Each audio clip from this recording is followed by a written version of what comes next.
What kind of family were you born into? I was born into a bookish family. My grandfather was a farmer who wrote books. He wrote over 100 books Farmer who wrote books. in his lifetime. And If I had met him and said, "What do you do?" he'd probably say, "I'm a farmer." I don't know what he would say. I missed him. Yeah. He died the year I was born, but he was one of the early photographers. Oh. He wrote maybe the definitive essay on photography for the Saturday Evening Post. Oh. In the early 1900s on whether photography could be an art. Was this the father of your mother or your father? Father of my mother. Your mother, I think, was particularly artistic. Yeah. If that's the right word. Yeah, he was. I mean, he was a very good musician. He was This is your grandfather. my grandfather. But I want to get you born. She was a good musician. And so she was a good artist. She followed in his footsteps. She was interested in the artistic education of her children, presumably. No, I don't. No, it's an old New England family. I don't think they thought about things that way. Ah. It was just. It was in the house. As Yeah, a natural. It was when I came to America after Australia, we lived in what had been my grandfather's house, and there are thousands of books in it, and many of his drawings, and the parlor piano, which my mother, it was, Right. my father was a physiologist, so there were science books around, and there wasn't really anything about parents overtly attending to their son's education. Well, let's talk about their son. What kind of a child were you? I think difficult.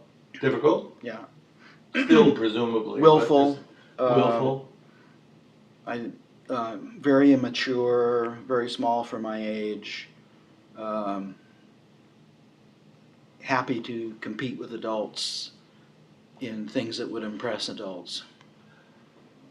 I think this is already famous about you, that you learned to read I did. pretty early. Yes. This was, again, not being pushed, because I'm hearing that that's not what your family No, did. it was basically, I think even reading off the back of cereal cartons growing up in Australia, and we would get a Life magazine in the mail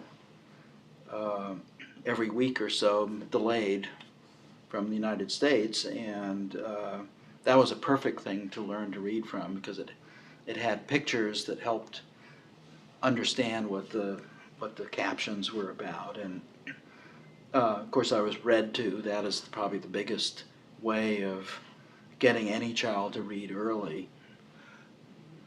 Did this begin to shape in you this, I'm going to call it precocity, you may or may not, but this precocity, did it affect your view of grown-ups, of your schooling, of... Yes. Well, certainly when I went to school a year early, which is probably a mistake, but I'd read, more than 100 books.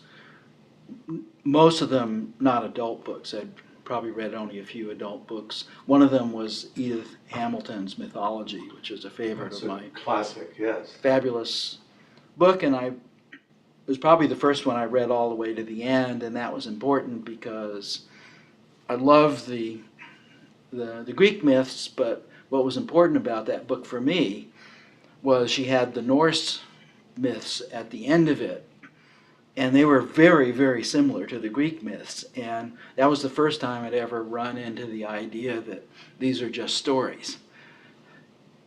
How old are you at this point? Oh, probably around, when I read that book, probably around 5, I would say. I can't remember exactly whether I read it in Australia or in the U.S. Roughly that age in your life. And then the second adult book I read all the way through had a huge effect on me, which was another one of my father's, which was called Ancient Times, A History of the Early World by James Henry Breasted. And I still have that book, and it was just a great account. It was a book that he had had in school for some class, but it was a great comprehensive account of early civilizations starting from Neolithic times, and it was perfectly readable by anybody who could read. There's nothing esoteric about it. And again, you got this comparison. The author did not take pains to talk about things like civilizations have similar structures. He just sort of laid it out. Here's what the Egyptians did, and here's what the Assyrians did, and here's what the Babylonians did, and Now, that was huge. I'm putting myself in the mind of your parents. How do you educate a kid like this? They may not be pushing you, but do you go to the local public school once you come back to the United States? Do you? That was probably a mistake, but we were not well off. My father was a university professor. Is actually, in those days, he was finishing his degree, mm-hmm. And I probably would have done better in a different setup. But they just fed me books. It happened that the family, also my grandfather did a lot of things. One of the things he did was to start what for many, many years, decades and decades, was the largest bookstore in New England, called Johnson's Bookstore in Springfield. And besides being an enormous regular bookstore, they also had a used bookstore in another building, which was even larger. And so my uncle lived across the road at the base of Mount Holyoke, where we lived there, and he had books. I'm going to chase you back to school, but I'm beginning to get the idea that your real education happened with your family and at home. But yeah, I was kind of a natural autodidact, and basically what autodidacts need is a feeling of quality threshold, right? Because the hardest thing to know is whether, when you're learning a lot by yourself, and even the question doesn't come up when you're gobbling the stuff up, is, am I actually learning the real deal, or am I just learning glosses on the real deal? This is a huge problem. So here's a guess on my part, just based on what your later career is going to achieve, and that is that education, in a formal sense, disappointed you. Now, yeah, except for a couple of times. Except for a couple of times. Yeah, I wouldn't. I'm not quite in the Illich camp, because when I encountered a good version of it, it was fantastic, because it was a lot like graduate school was going to be later on. The teachers had a sense of that the children are actually like adults exploring things for the first time. And so that is a completely different theory of school. And then the idea that you may be the smartest person in the room, but you're generally not smarter than the 10 smartest people in the room. And certainly, expanding outwards, you're not smarter than the 100 smartest people in history. And so this autodidact impulse is something that anybody who gets really interested in the way the world, or just a million different things, quickly there's a human element that comes in, even if you happen to be an introvert like I was. Okay, we're going to get to how that actually affects your theory of the use of the computer. But right now, am I going to find any mentor outside your family or your personal history in your life until you get to graduate school? Is there anyone along the way? Oh, sure. High school? Yeah. Give Sure. me Well, a my fourth grade teacher, Mary Quirk, was one of these very, very special teachers. She died young.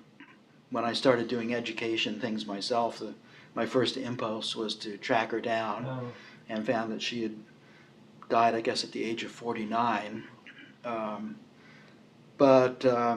What did she have as a teacher? She had, one of her things was we never knew what she knew, because her whole process was, she was obviously playing a game with the New York State educational thing, but her... You mean their requirements? Yeah, and she made that happen, but basically her whole game was to set up situations that would select out children. And she had a wide variety, so that virtually every child in a class would find something that they kind of got really interested in and they would own it. She would set up what we'd call today a research group of other children around that child. And by the time fourth grade was half over, I would say more than 50% of the class time was spent dealing with that whole thing. And then she had what you call big themes. She had one of the ideas was to have a class theme where everybody found out something and then try to represent what this was in the form of what she called a fresco, which was not done in fresco, but it's like the wall of the Sistine Chapel.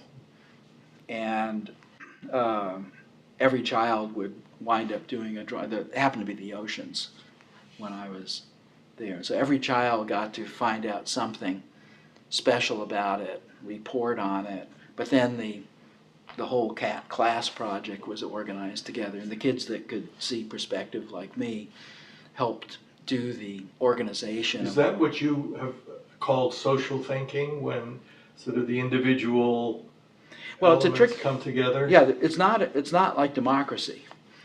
It's a rather different kind of thing. At that time, I hadn't really, in fact, I delayed kind of really understanding how the Constitution was put together just because I hated the way history was taught.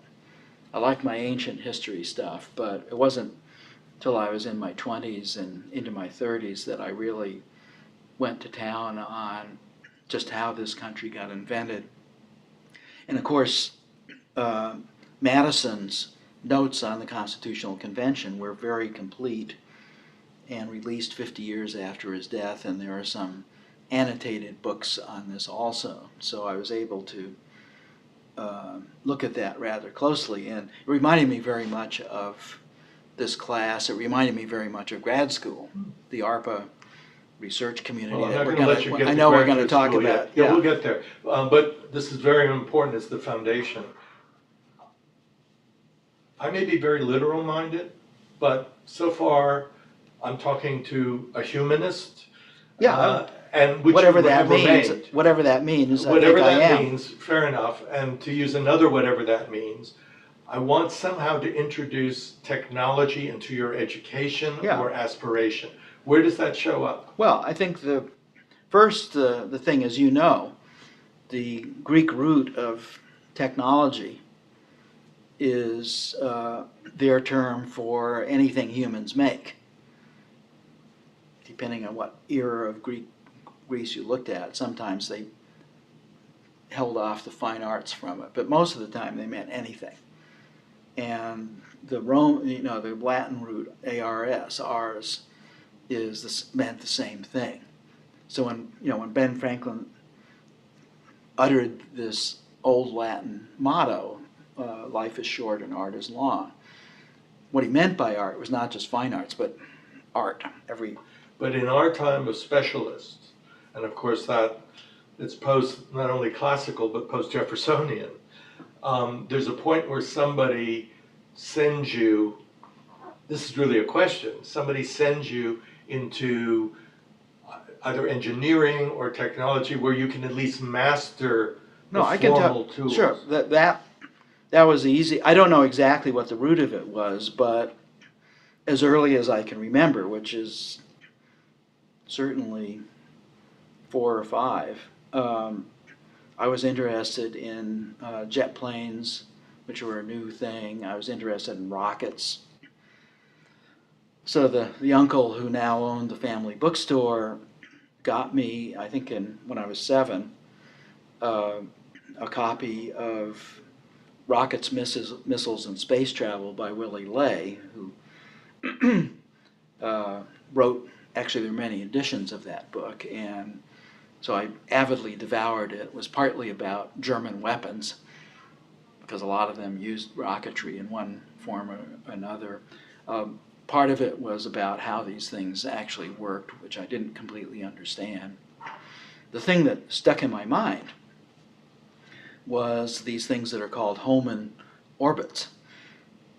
And these are a guy in the 20s sketched out, well, if you're going to get from the Earth to Mars, which I was very interested in, you can't just fly the rockets, point the rocket ship at Mars in, because both the Earth and Mars are moving, and they're moving at a fairly good rate. And so in order to get there, you have to point the rocket in a direction that will eventually forms you into an orbit. That It'll eventually, anticipate. yeah.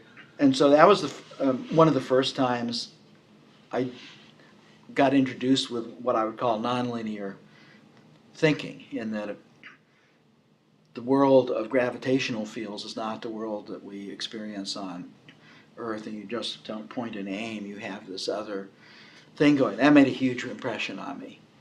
And yeah, but I think You went to a technical high school. I did, right across the river here. How did you decide on that? I mean, at that Well, point I was you might have that gone- was more or less I was in trouble in my junior high school, and so there were a bunch of special high schools, and the high school for me was really Bronx High School of Science, Mhm. but it was only a 3-year high school in those days, and Brooklyn Tech was a 4-year high school, and so I was encouraged, and they all had the same test, so I was encouraged very, very strongly to take that test, pass it, and get out of that before I really got into trouble out there. So I did take the test, and I did pass it. Turned out to be a mixed blessing, but basically a blessing, because my mind is more or less, engineering and science and math have an incredible overlap epistemologically. They have a lot of the same ways of thinking about how the hip bone is connected to the thigh bone. And a lot of the difference between the fields is the temperament of the people. My temperament was more along the lines of science than engineering. So it was tremendously helpful to be forced to take a gazillion engineering courses at Tech. Tech really didn't have any optional courses, except you could choose French or German. And if you chose the college prep thing, they basically squeezed 6 years of education into 4, and they could throw you out whenever they felt like it. So it was just a kind of a grind of 6,000 boys who had passed this test, Brooklyn block long and Brooklyn block wide and 8 stories high, and incredible facilities. Later on, it helped tremendously because it allowed me to work with really great engineers in a way I think I would have had a hard time doing if I hadn't learned kind of engineering as a scientist might learn it. So you're deciding about going to college, presumably you're expecting to at this point, and Not really. I mean, I expected that I would go to college, but I had a disease that was close to rheumatic fever, if it wasn't rheumatic fever, when I was in my senior year. So I went back to school now I was out in Long Island, and I had gotten thrown out of Brooklyn Tech, actually, for insubordination. which is not unknown in Not your unknown, life. not unknown. So I went back to repeat my senior year, and they gave me my diploma, and they informed me that I'd actually brought enough credits from 3 years at Brooklyn Tech to more than graduate Huh. from this high school. And I said, well, why did you make me go? But anyway, it was good that I did, because that was where I fell in with a bunch of jazz musicians, and I had a very good time my senior year in spite of being ill. And so I just hung around playing music. Ever assuming that would be your career? No, No, not really. it was an avocation. Yeah, music is a tricky deal. I felt I was working harder than somebody should to keep up with people who were a lot better than I was. I was endlessly grateful that I was able to be good enough that they would let me play with them. So I'd gotten up to some level. Right, right. And this included some of the, some famous musicians. We played at jazz festivals, and we did other kinds of things. By the way, what was your instrument? A lot of jazz guitar. Guitar. But okay. But the no, so I didn't have any. Pretty much my entire life has been a series of eventually lucky accidents, because I'm kind of lazy and indolent. So with capacity to respond productively. May Yeah. I add that? yeah, no, I would agree. When something interesting happened that caught my interest, I would occasionally put forth some real effort. And eventually in graduate school, I put forth a lot of effort. How do I get you into college? How do you decide that? Well, I just, my parents are going to force me to get a job or something, and I definitely did not want a job. And I was playing with people who were much better than I was, and they were more or less starving. So that wasn't going to be the route. Well, I sort of eked out stuff, but I just picked a college at random. And that turned out to be Colorado. No, that was Oh, Bethany College, and Oh, Bethany College, that was your first. yeah, they just happened to come by, I see. and they had a good reputation, so I just went there. Did you expect, again, an engineering direction? No, I had no direction. I was interested in a lot of things, and I went to college because you likely brush up against lots of things. But, for instance, I knew a lot of biology, but I had not ever thought about majoring in it. But I had a good experience my first semester in this college. I went off year, and But you dropped out. no, I got thrown out. Why? I'm Well- beginning to see a pattern here, but why? Well, this one was complicated to but basically you could say I was an early protester of certain kinds of discrimination and Okay.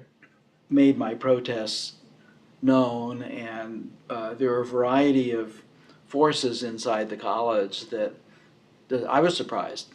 I'd gone home for Easter vacation. I got a call from the dean saying I was no longer welcome there, so I had to drive all the way back and get my stuff. Later on, the head of the biology department wrote me a great letter to get into the University of Colorado while I was in the Air Force.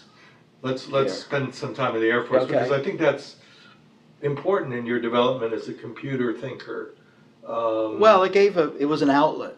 It was an I knew outlet. something about computers. I had read a very good book called Faster Than Thought in 1956, and now we're getting thrown out was like 1961 or something, 1960.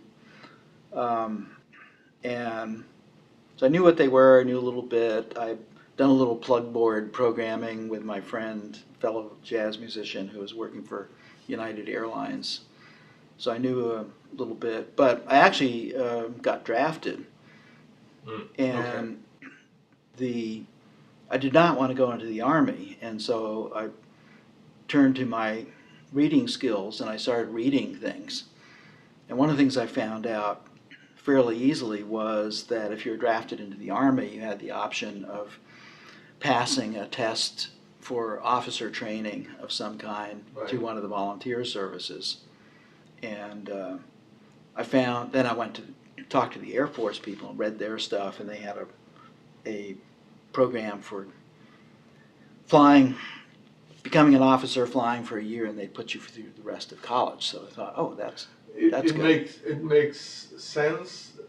What I may be overemphasizing in my expectations is you're hoping the for kind a of story. Problem. Well, I want Rather than a random. I want to get you to the point where you're making a lot of contributions, but I love the journey to that point, and whether the Air Force was critical in anything that they made. Everything. Look, I think the way for young people, the basic.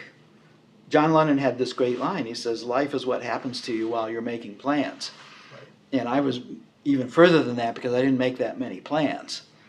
And so I was just sort of the leaf on the stream there. But the one constant thing was that I was learning about stuff in the world, and I was also learning about music. I kept on learning about music, and when I had done some musical composition in college, I did a lot more when I was in University of Colorado, and the theater there was really great. I like theater, so I spent most of my time in the theater when I should have been When you were doing when math. you had gone in. Yeah, I was supposed to be doing math and molecular biology, but I actually, the thing that was really super rich at the University of Colorado was the theater and the amount of stuff that they did, and that is a whole nother area which has to do with learning how to fool people and learning why people like to be fooled and why they pay to be fooled and why they're uplifted by being fooled, and why we have to get better in a sense at fooling them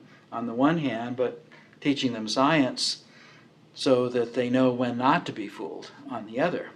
Nice. So that was... So I'm sitting on your graduate school admissions committee. It's Utah. There wasn't a committee. Well, the There's one metaphor guy. for the There's one committee. guy. One guy. And Yeah, why is he letting you in Well, I to graduate school? asked him a couple of years down the road. It was David Evans, who was the guy behind the invention of 3D graphics as we know it today, and the Evans of Evans and Sutherland, great man. I asked him, I guess not too long before I was about to graduate, why had he actually admitted me? Because, I had a scatter thing. He says, well, I don't look at transcripts. They don't predict.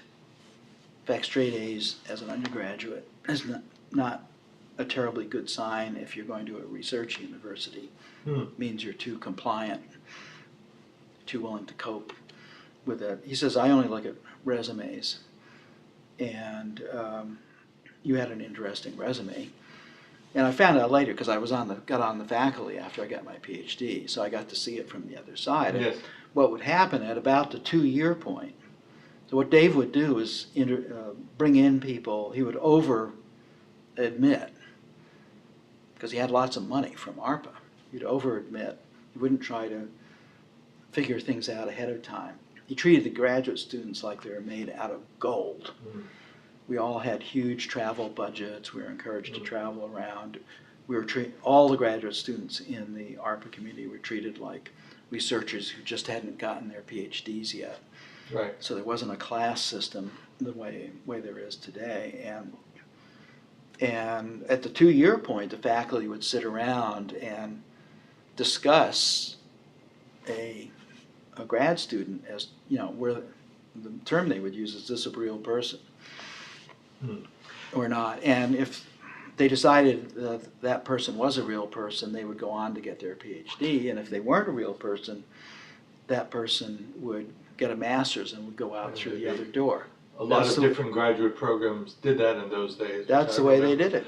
But I want to just step outside for a moment and say this, that you're also lucky.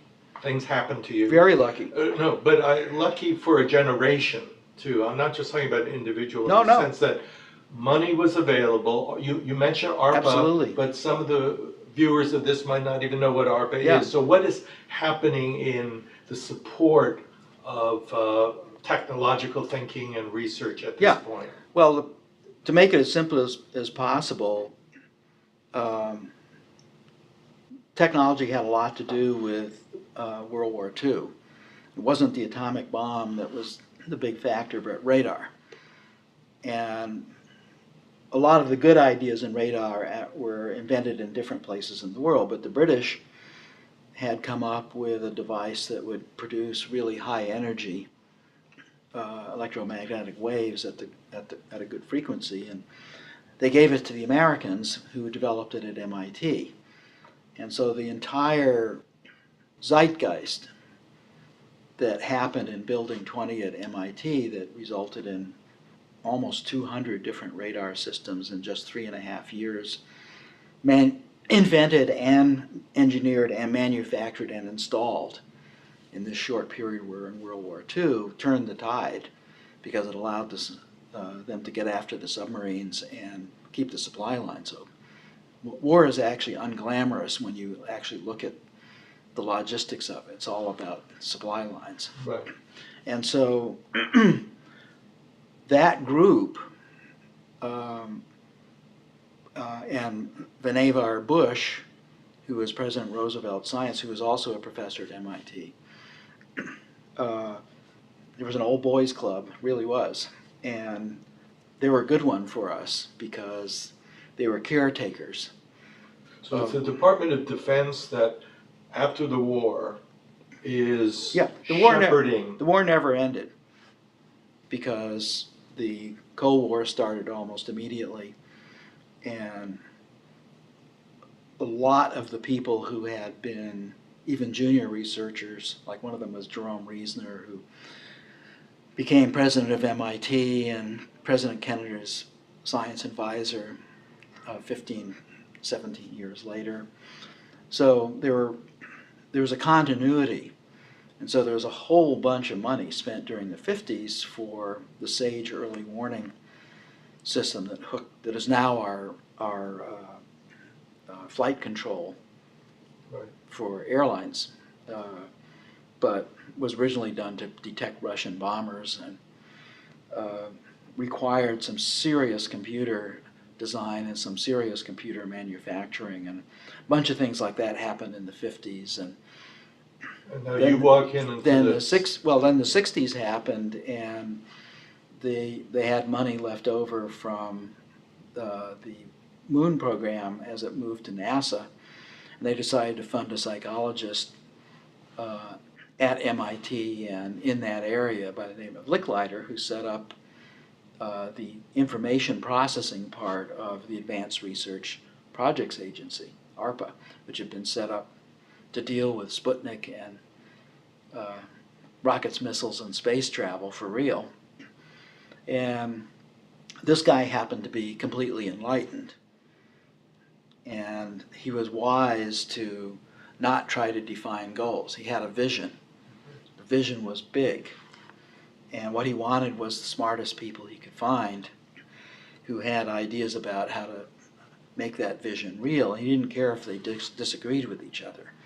And so he set up a community of about 17 places of intercommunicating, particularly through the graduate students that flowed freely through all of these places.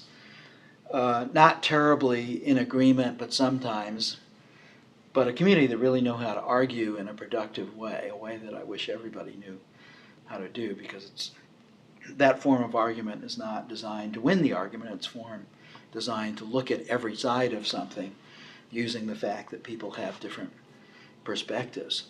And so that was what I fell into accidentally when I went to Utah. I had no idea of it. Again, we know the accident and then we know the response. Yeah. And the response was a very creative period in your life. Yeah, I went crazy. Absolutely went crazy. And out of that, what was the sustaining idea of the Utah time for you? Well, it was two periods. The first one was what was called the ARPA dream, which was, and Licklider, when they asked him, "What are you doing?" he always had a sentence that went sort of like this. He said, "Well, the destiny of computers are to become interactive intellectual amplifiers for everybody pervasively networked worldwide." So it had this idea that there's something that you're interacting with that's going to amplify your ability to think. They're all going to be hooked up worldwide, what he called the intergalactic network. Mm-hmm. And they asked him, "Why do you call it an intergalactic network?" He says, "Well, engineers always give you the minimum. I want one that covers the entire Earth densely, and so I'm asking for an intergalactic one." Right. So when they pass it through the low-pass filter of reality, I'll still get what I want. So this guy was, and that was what I had just accidentally fallen into. Accidentally, but totally you made accident. something of it, and I want to know what you made of it. Well, you'd be a fool, because like I said, they treated their graduate students like gold. That was a new experience for me. And any graduate student that was going to do something that would reveal that they actually weren't gold was a nut, complete nut. Well, what did you do? Well, first thing was I got there as usual, I got there out of sequence.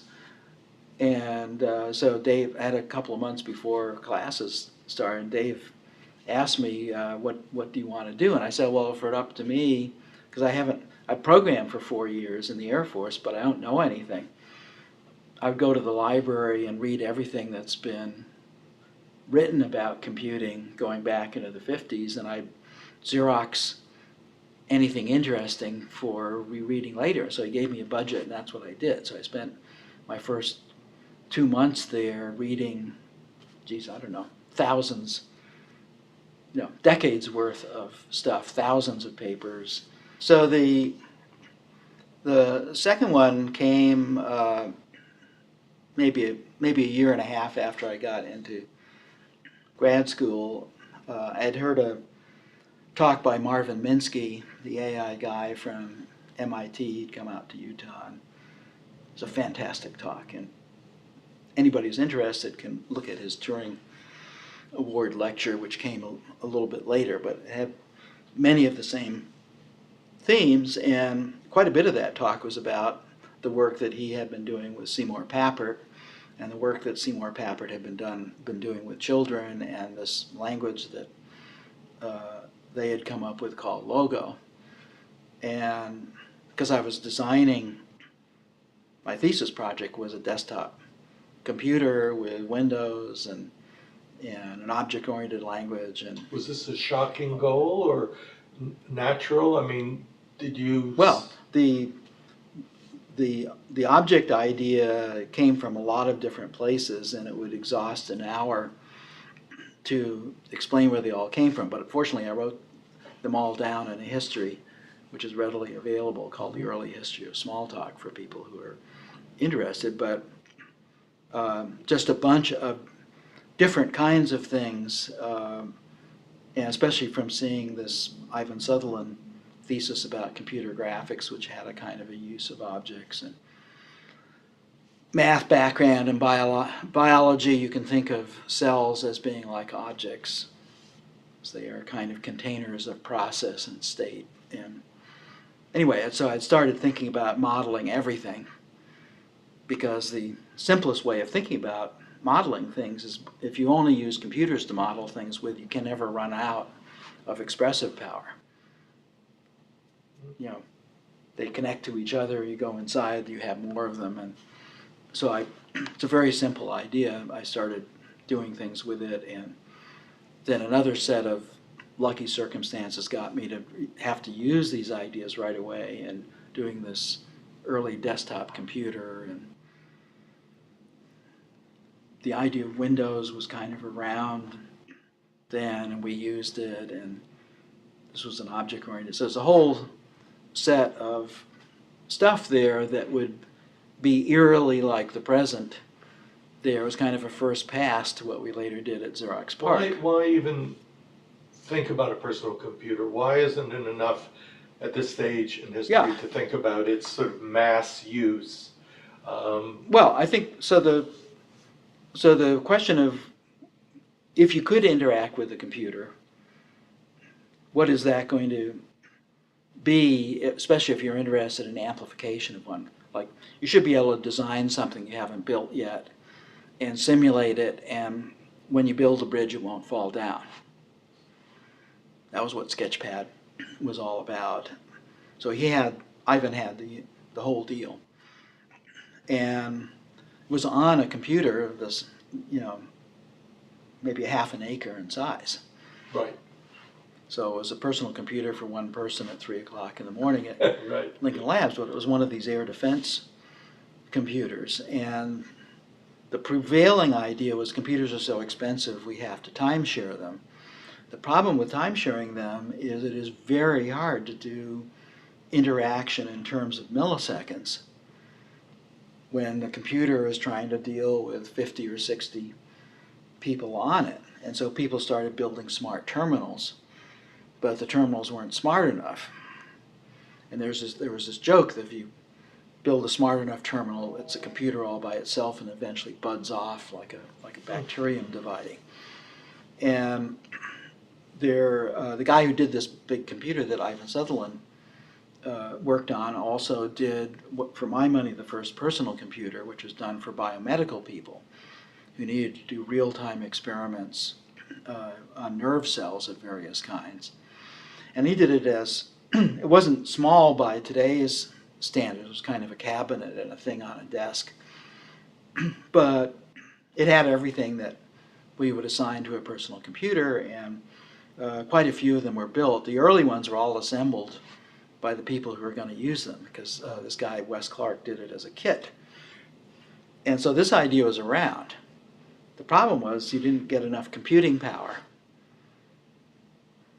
There's this money thing. On the other hand, there is this Moore's Law idea, which came about the year before I went to graduate school in '65, on a kind of silicon that was too slow at that time for computers, but if you made it smaller, it got faster. And it was very, very simple to look at. And so Moore was able to, put a castle in the cloud of saying, boy, if we could just learn how to make these things smaller on integrated circuits, they're going to speed up, and pretty soon we can do everything. That turned out to be the case. And if he had enough physics to understand his argument, what remained was engineering. And engineers can usually figure out a way to do things. So I was working away on that because the romance of not just interacting with the computer, but romance of being able to interact with the computer whenever the hell you wanted. We already had that because we had time-sharing terminals into some of the computers on the West Coast at Utah. And I had a teletype in my apartment. So any time of the day or night, I could log on to Engelbart's computer in Menlo Park and use it. Couldn't do much on it. But it was when I got the itch, so it was personal. It was personal media. And there's a romance behind that. It's the romance of having a musical instrument at your disposal. And so that was already well along. And Papert, that I heard about from Minsky, was doing something just astounding to me, partly because I actually understood everything he was doing. I was a mathematician, he was a mathematician. And he was doing something I understood full well about computing. It had never occurred to me to apply it to the plight of children and mathematics. But Papert had spent time with Piaget after he got his PhD in math, and he had this perspective and realized that a certain very powerful form of math, one of the most used forms of math in science, embodied on a computer, all of a sudden became a plaything for an 8 or 10-year-old child. So I saw that in '68. And that year I'd also seen a little 1-inch square flat panel display, and I thought about putting my desktop computer on the back of that display someday, but that was just an engineering idea. Like, it would be really nice to have a computer you could hold in your hands. When I saw the children thing, it became an imperative. Children must be able to take their computer outside. They must have their computer. It's a dynamic medium for creative thought. It's going to change the way they think, or help? Yes. So it's an interesting thing that having a writing system per se isn't quite enough to change the way you think. Having a writing system with a literacy and the discussions that go along with it does change the way you think. So literate societies don't think in qualitatively the same ways as pre-literate societies. So in the end, the medium can affect. Yes, and that was McLuhan's whole notion.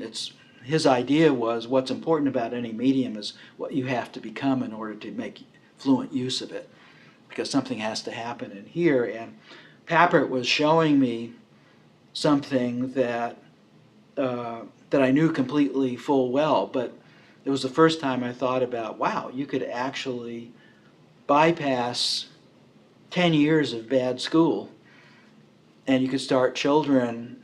And Papert was interested in mathematics, but I was interested in science. And not just science about the physical world, but I was interested in science as the set of heuristics that allow us to get around what's bad about our brains. So this is an idea that Francis Bacon had in the early 17th century, and when I saw what Papert was doing, I realized, okay, this is the best idea anybody's ever had for what a computer is for. It really is the next big thing after the printing press, and it has an epistemology that is not just taking on what a printing press is. Unfortunately, that's what most people use the thing for today. Science uses it for what it's really good for, and it would be tremendous to have children generally learn real science with the aid of the kind of modeling that computers can help How with. optimistic were you at that point Nobody, in the 60s? nobody who does, I'm still optimistic, because nobody who gets into this game, into the research game, is other than optimistic. Believe me, pessimism, even if it's well aimed, is exactly the thing you don't want, because it tends to make you depressed. What if I use the word disappointed? Wouldn't you have expected that young man in Utah that by now, in the 21st century, half and we would half. be at a different place? So in the first paper I wrote about the Dynabook, there's a line in there that the first piece of software an end user will write is one to suppress advertising. Because remember, I read McLuhan. And I also did a lot of the early font design at Xerox PARC, because I wanted to be able to deal with all the media of the past. But what we really wanted was, as this was happening, we wanted schools to start understanding what was new and special about it.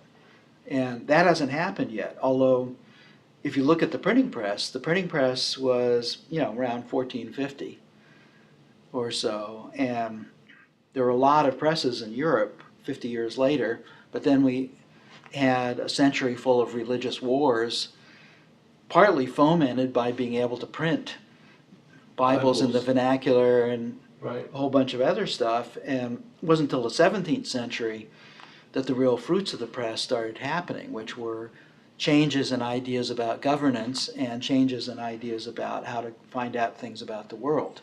So we're just at the Bible publishing stage of Yeah. the computer? Yeah, that's what I've said that many times. And so the disappointing part was we put a lot of effort at PARC not to do just demos. We actually built hundreds, actually thousands of the machine that influenced the Macintosh 10 years later. We invented the Ethernet to connect it. There was a lot of inventions, and so when people came there to see a demo, like Steve Jobs did, we were showing an entire system, and Steve was seeing it 6 years after we'd done it. So he was seeing a mature thing in '79, and so the commercialization in the '80s, for a variety of different reasons, trimmed, it's the old low-pass filter. We almost got a dial tone out of it. So what was done as one dream that came out of the ARPA, PARC considered itself one of the ARPA projects, even though it was sponsored by Xerox. And what was a relatively coherent set of things, well, you got to do pervasive networking around the world, you got to do local area network, you got to do wireless. ARPA was doing wireless back in the early 70s. You got to do this, you got to do this, you got to invent a user interface. You have to have end user programming, you need desktop media. Those are all done as one thing. And PARC, the sort of the central group that did most of these things at PARC was about 24 people. It's like 25 people. But these were people who were actually what you might call, they had chops in the engineering and sciences, but they're also kind of philosophically elevated also because of their growing up in the ARPA. Clearly, we shouldn't blame the computer for the lowering of proficiency and possibly even... Do you blame the printing press for taking away the power of the Catholic Church? Right. Is that the printing press's fault? Well, something. But the computer hasn't solved the problem. I mean, where is the computer? Every big deal creates a problem only it can solve. So, no, the thing is, for most people, what they think of as a computer is a convenience that is basically automating old media for them in a variety of different ways. And the communicative aspects of it allow them to indulge in genetically induced social drives, like for status and intercommunication, we're not hermits, and all of those things. And so it's an amplifier for a lot of the things in our genes. As an amplifier for some of the kinds of thinking that we've invented. Almost every form of science today, real science, is not possible without being able to have moved from classical mathematics to the stronger notion of computer simulation.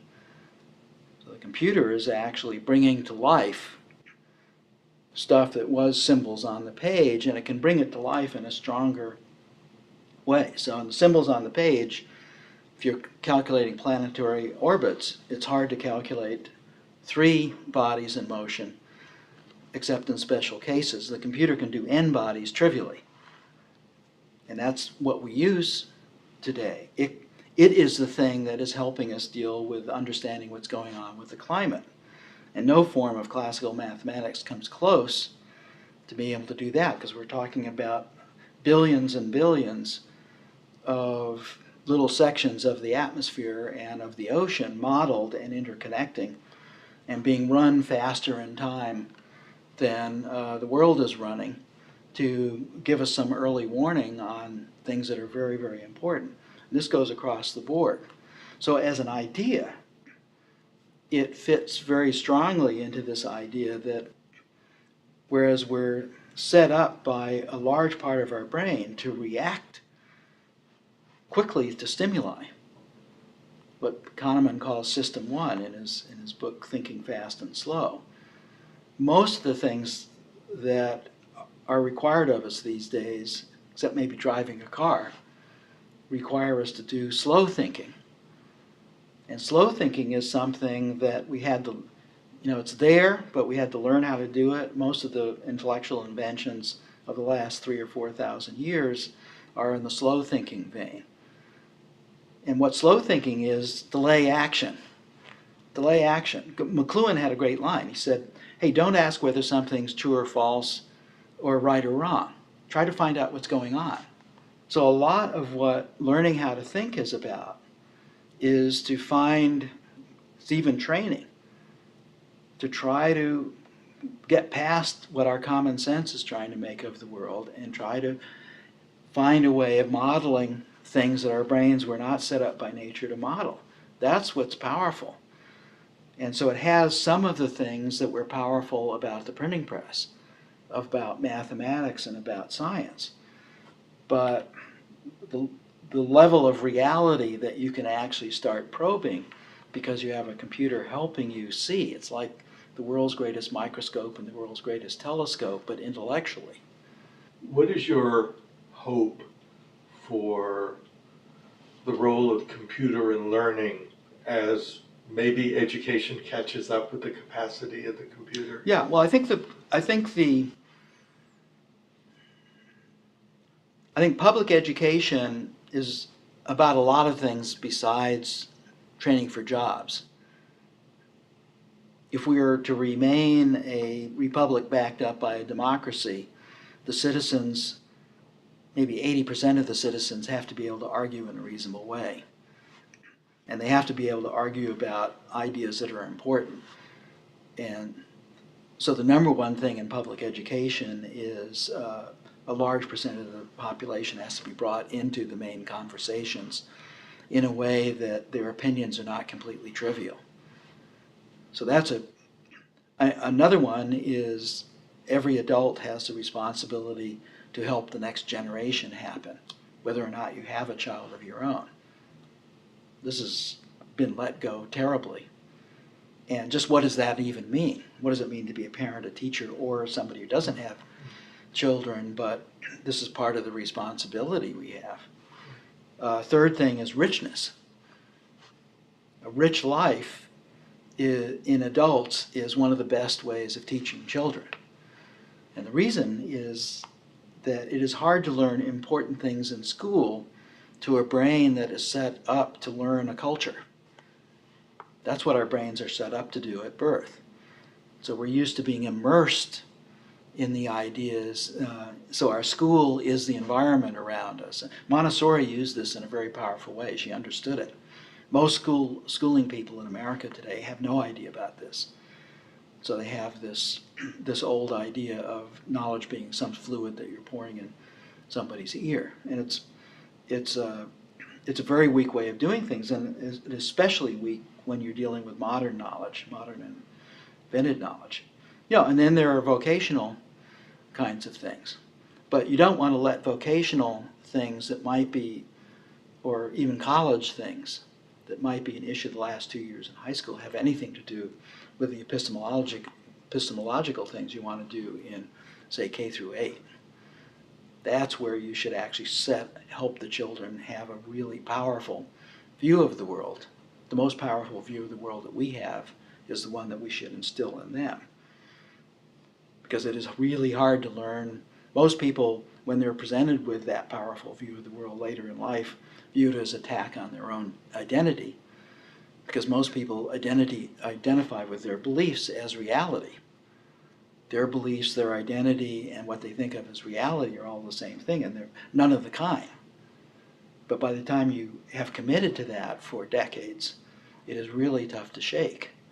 And that's the problem with education, because you have to do a bootstrapping operation. So if you could just move all the adults aside for a while, or put all the kids in a special Eton or Harrow, do what the Brits did when they created the administrators of the colonial empire, to take the kids away from the parents. And then you can impose your own epistemological set of ideas.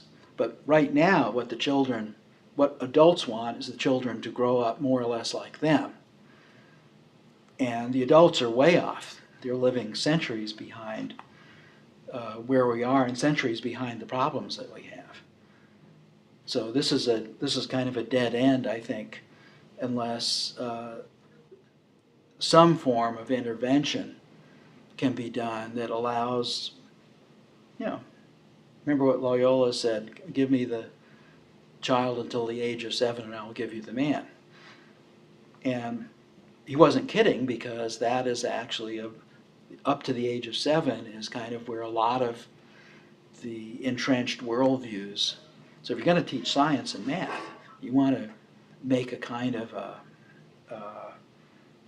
a foray into the early grades.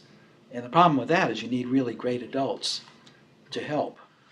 So even in the educational stuff we've done, we've wanted, occasionally we get to do stuff in the very early grades, but most of the time we've looked at 4th or 5th grade, because the kids, although we have to talk them out of a few things, they are actually in a good enough state.